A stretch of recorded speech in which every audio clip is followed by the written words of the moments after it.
Introduction. My name is Deborah. I am 58 years old. I live in a quiet house now. It is a big house, but it feels empty most of the time. My 3 sons are grown. They are all married and have their own families. They have moved away from this town. They live far from me now. They do not contact me. I do not receive phone calls from them.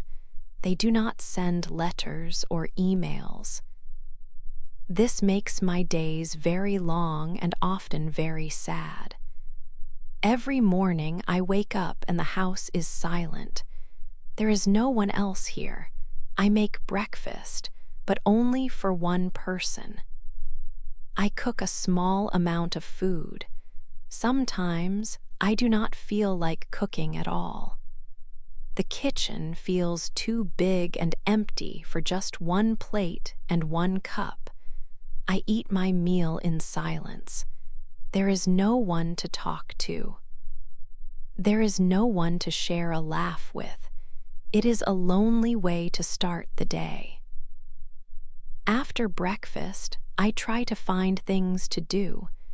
I clean the house, moving from room to room. I read books, trying to lose myself in stories. I watch television, hoping to forget my situation for a while. But the silence is always there, a constant presence. It follows me like a shadow. It is a heavy silence, like a thick gray blanket that covers everything. In the afternoon, I might go to the local market. I buy food, but always for one person. There is no one to ask, "What would you like for dinner?" When I come home, the quiet house welcomes me again. The feeling of isolation returns. In the evening, I prepare dinner. Again, it is just for me. The dining table has seats for 6 people, but only one chair is ever used. I sit there, eating slowly, listening to nothing but the quiet. Sometimes I hear the old clock ticking loudly. Sometimes I hear the wind making soft sounds outside. These small noises only make the deep silence feel even bigger. I often think about my 3 sons. I remember when they were small children. The house was always full of noise and laughter then. There were toys everywhere, and their voices filled every corner. Now the rooms are tidy and clean, but they are empty of life. There are no shouts, no running feet, no happy voices, just silence. This change is difficult for me. When night comes, the silence gets even deeper. I sit in the living room, sometimes with the television on, but I do not really watch it. I just want some background noise to fill the quiet emptiness. Before I go to bed, I look around the house one last time. It is clean. It is orderly. But it is not a home filled with warmth or the sounds of a family. It is just a house where one woman lives alone. This daily routine shows my deep isolation. It shows how truly alone I am in this big, quiet house. My life is full of loneliness, and the silence is my constant companion day after day. 2. My husband left. I remember the day my husband left me. It was a clear morning, but for me, everything turned dark and cold. We had been together for many years, sharing our lives, our dreams, and our home. I loved him deeply, and I believed he loved me too. But that morning, he told me something that changed my world forever. His voice was calm, but his words were like a storm inside my heart.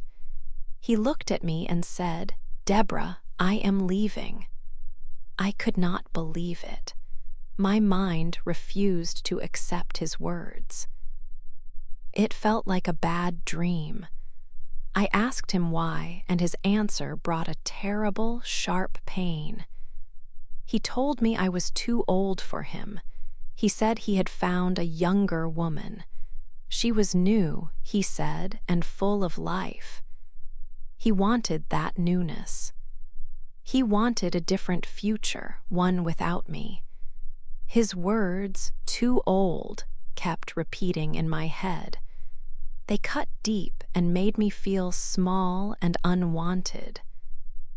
He spoke of her with a light in his eyes, a light that had disappeared when he looked at me. This made the pain much worse. My heart felt as if it had broken into 1,000 pieces. The world around me seemed to stop. My chest felt tight, like a strong band was squeezing it. My breathing became shallow. My hands trembled, and I felt cold, even though it was not a cold day outside. I stood still, watching him. He went to our bedroom and started to pack his things. He put his clothes into a suitcase, one by one. He did not look at me. He did not say another word. Every item he placed in that bag felt like a part of our life being thrown away. I watched his back as he moved, and I could not speak. My throat felt tight, and my eyes were dry, even though my soul was crying. After a short time, his bag was full. He zipped it shut. He walked out of the bedroom, past me, and towards the front door. He opened the door. The sound of the latch clicking was very loud in the quiet house. He stepped outside. He did not turn around. He did not wave goodbye. He just walked away, out of my sight. Then the door closed. The sound echoed in the empty space he left behind. The closing door was not just a sound, it was a final period on our life together. It was the end of our story. That moment felt like the end of everything. My world, as I knew it, had truly ended. The man I had loved for so long, the father of my 3 sons, was gone. The pain was deep, a heavy weight in my chest that stayed for a long time. It was not just sadness. It was a profound heartbreak that took my breath away and left me empty. I felt lost and completely alone. I thought I would never be happy again. The idea of joy, of laughter, seemed impossible. My future looked empty, a long, lonely road stretching out before me. Every memory we had now felt tainted with this sorrow. I believed that day was the last day I would ever truly smile. The sadness stayed with me. 3, I was alone. The house was very quiet. It was too quiet. The silence became my only friend. It was always there, around me, inside every room. It was not a nice silence. It was a heavy silence. It felt like a big, empty space. Every morning, the silence woke me. Every evening, it put me to sleep. I heard no voices. I heard no laughter, only the quiet sound of nothing. This quiet made me feel very sad. I often sat in the living room. I looked at the phone on the table. It was black and still. I wanted it to ring. I hoped it would ring. Maybe my sons would call. Maybe someone else would call. But the phone never made a sound. It stayed quiet all day. It stayed quiet all night. Hours passed. Days passed. Weeks passed. The phone did not ring. Each time I looked at it, my heart felt a little heavier. I felt a deep sadness inside me. I thought about my 3 sons. I imagined them coming to my door. I pictured their smiles. I heard them saying, "Hello, Mom." I would sometimes clean the house more carefully. I would buy extra food from the shop, just in case. Just in case they decided to visit me. I looked out the window often. I watched the street. But no car stopped outside my house.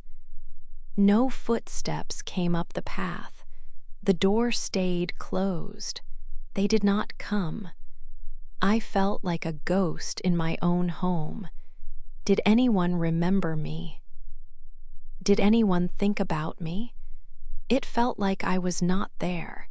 It felt like I was invisible to them. My own family, my sons, had forgotten me. This thought was very painful. It hurt my heart deeply. To be alive but unseen was a strange and difficult feeling. To be a mother but without her sons was a sad reality. I was simply a woman left alone. At night, the darkness came. And with the darkness, the tears came too. I lay in my bed. The house was dark and quiet around me. I could not stop the tears. They ran down my face onto my pillow. I asked the empty room, "Why am I alone?" I asked. "Why did they leave me?" I missed my family so much. I missed their voices.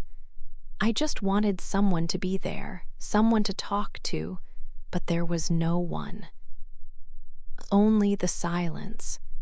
Every day was the same, waiting, hoping, feeling sad. The silence became my only companion. It was always there, but it offered no comfort. It only reminded me of what I had lost. It reminded me of the people who were gone from my life. I felt completely forgotten, completely alone. My heart ached with this feeling. I wished for a different life.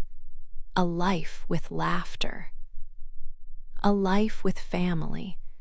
But this was my life now, a life of quiet, a life of loneliness.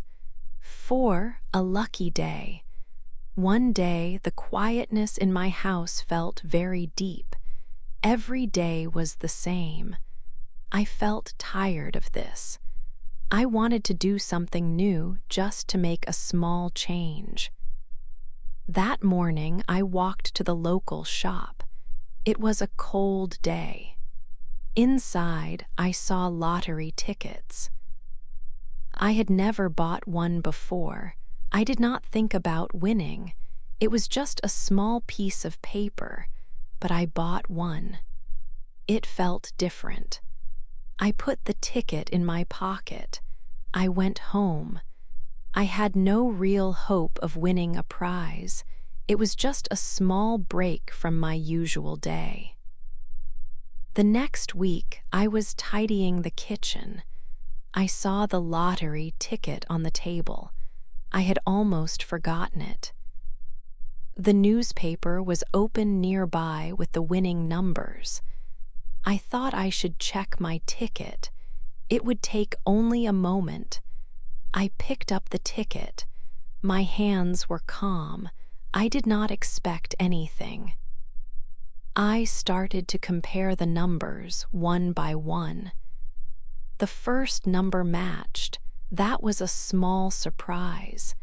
Then the second number matched, and then the third. My heart beat a little faster. I looked closely. The fourth number matched. My breath stopped. The fifth number matched too. Finally, I looked at the last number. It was also the same. All 6 numbers on my ticket were the winning numbers. I sat down quickly. I felt a great shock. I could not believe what I was seeing. I picked up the ticket and the newspaper again. I checked the numbers 3 more times. They were truly the same. I had won. I had won a very, very large amount of money. It was a big prize. I had never thought this could happen to me. My mind was full of thoughts. My hands were shaking now. This meant everything in my life was going to change. My quiet, lonely days were over. This was a lucky day. My future would be very different. 5. They came back. The news of my lottery win traveled very fast. It seemed like everyone knew about it. Suddenly, my quiet house was not quiet anymore. My phone, which had been silent for a very long time, started ringing. It rang many times a day.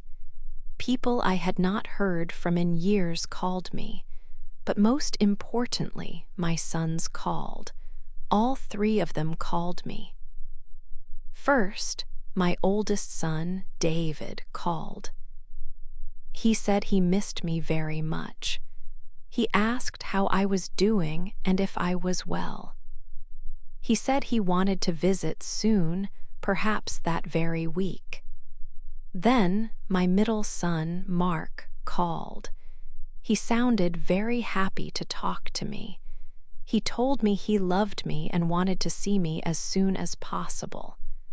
My youngest son, Peter, also called. He was full of kind words and warm greetings. He asked if he could come over and help me with anything around the house. It felt very strange after so many silent months and years. Soon after the calls, my sons came to visit me. They did not come one by one. They came together, all 3 of them, on the same day. They walked into my house with big smiles on their faces. They gave me warm, strong hugs. They asked many questions about my health and how I was feeling. They asked about my house and if I needed anything fixed. They wanted to know everything about my life. They said they were very sorry they had not visited me before. They said they had been very busy with their own lives, their jobs, and their families. They wanted to be close to me again, they said, and spend more time together. It was a big, sudden change. Before, they never had time for me. Now they seemed to have a lot of time. They sat at my kitchen table, drinking tea and eating cookies. They talked about their jobs and their children. They laughed loudly. They told me many stories about their lives. They acted like a loving, caring family. I listened to them, but a part of me felt very confused. This was so different from before, when I was completely alone. Then, something even more surprising happened. My ex-husband came back. He stood at my door one afternoon, just a few days after my son's visit. I had not seen him for a very long time, for many years. He looked different, maybe a little older and tired. He looked at me with sad eyes and a serious face. He said he had made a terrible mistake by leaving me. He told me that walking away was the worst thing he had ever done in his life. He said he wanted me back. He wanted to start our life again together. He said he still loved me very much. He promised things would be different this time. He asked for another chance to be my husband. He said he missed me every single day. He wanted to be a family again with me in our home. 6, I said no. My sons and my ex-husband were in my living room. They smiled at me. They talked about how much they loved me. They said they wanted to be a family again. I looked at their faces. Their eyes looked happy, but I remembered many things. I remembered the quiet house. I remembered the long, lonely days. I remembered cooking food for only one person. I remembered drinking tea alone. My phone did not ring. My sons did not call or visit. I felt invisible. I felt like they forgot me. I also remembered the day my husband left. He told me I was too old. He wanted a younger woman. I watched him walk away from our home. My heart broke that day. I cried many tears. I thought I would never be happy again. For many years, I felt this pain and sadness. Now they were here. They wanted to be close to me. They wanted my love. But they came back only after I won the lottery. This thought was clear in my mind. Something inside me felt different now. It was a new strength. I was not the same woman they left. I found my voice. I felt strong and clear. I knew what I wanted and what I did not want. I looked at my 3 sons. Their smiles were big. I took a deep breath. "My sons," I said. My voice was calm and steady. "I remember the times when I was alone. I remember the silence." I paused. "My answer is no. I cannot accept your love now. It does not feel real." Then I looked at my ex-husband. He tried to hold my hand. I moved my hand away gently. "You left me because I was old," I told him. "You found someone new. Now you want to come back because I have money." I shook my head slowly. "I said no to you too." They looked very surprised. Their smiles disappeared. They did not understand, but I understood. I wanted real love, not love for my money. I wanted true kindness, not false words. I was not a fool. My heart was not for sale.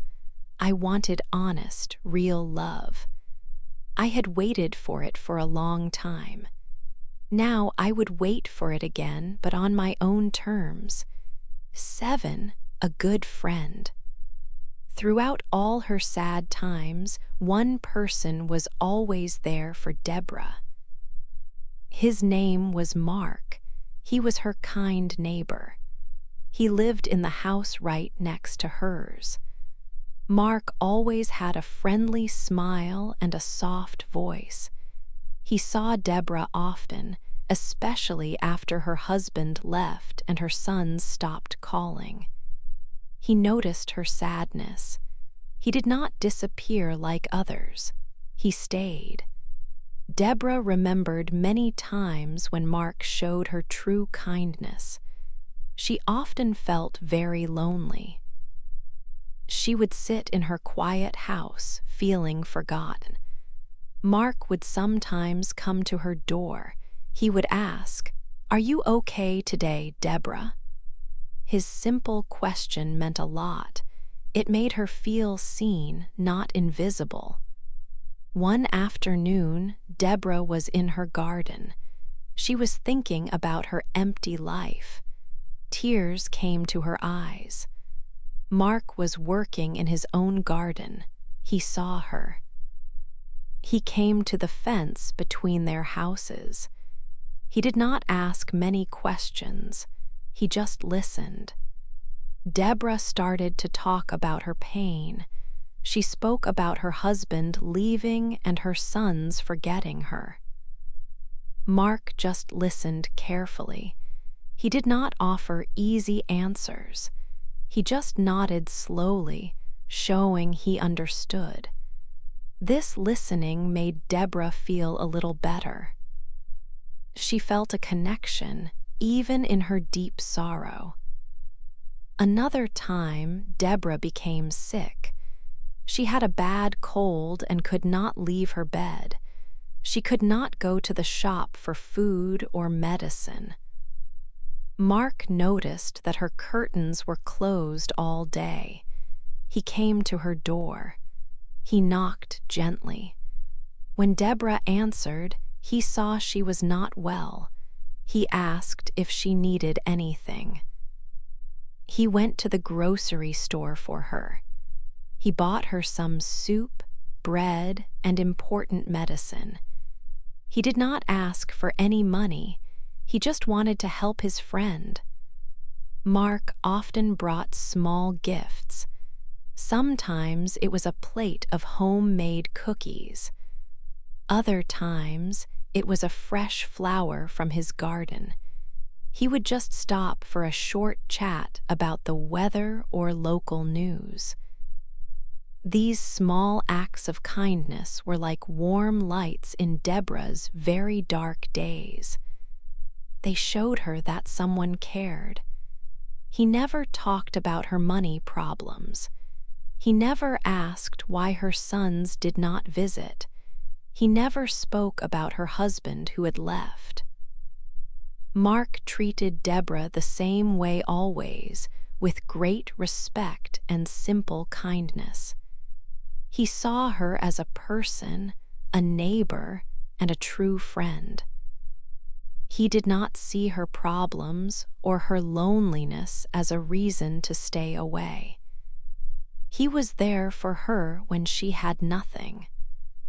Deborah knew that Mark's friendship was real. It was not based on what she had or what she could give him. It was simply based on his good heart and his care. He was there for her when her family had forgotten her completely. This made his friendship very special and very important to her. It was a comfort she deeply needed. His presence made her feel less alone and less invisible. It gave her a small hope that true kindness still existed in the world. She was very grateful for her good friend, Mark. He was a true example of what a good person means. Deborah knew she was lucky to have him in her life. 8. My happy life. My life is very different now. It is peaceful and happy. I wake up each morning with a smile. My house is quiet, but it feels full of good feelings. I have money, but I use it wisely. I think carefully about how I spend it. I do not buy things I do not truly need. Instead, I use my money to experience new things and make good memories. I love to travel. I have visited many new places. I saw tall mountains and wide oceans. I walked in old cities and learned about their history. Each trip brings me joy and helps me see the world. I also enjoy my hobbies. Gardening is one of my favorites. I plant colorful flowers in my garden. I watch them grow every day. The green leaves and bright petals make me feel calm and happy. I also read many books. I can spend hours lost in a good story. These simple activities fill my days with pleasure. Mark is still a very important part of my life. We spend a lot of time together. We often drink coffee in the mornings at my house. We talk about everything. We share stories and laugh together, making each day brighter. Sometimes we go for long walks in the park. We enjoy the fresh air and the sounds of nature. We watch the birds and enjoy quiet moments just being together. His company is a true gift. He is always kind, patient, and understanding. He never asks for anything from me. He is just there, a good and faithful friend, always ready to listen. I am not lonely anymore. The deep sadness I felt for so long has gone away. My heart feels light and full of hope. I have learned a very important lesson. True love is not about big promises or expensive gifts. It is not about people who only come back when you have something they want. Real love is found in simple, constant kindness. It is in the people who stay with you, who support you, even when you have nothing. It is in the small, everyday actions that show true care. Mark showed me this. His friendship is real and strong. This new life is much better than I ever thought possible. I am truly happy now, surrounded by genuine peace and friendship.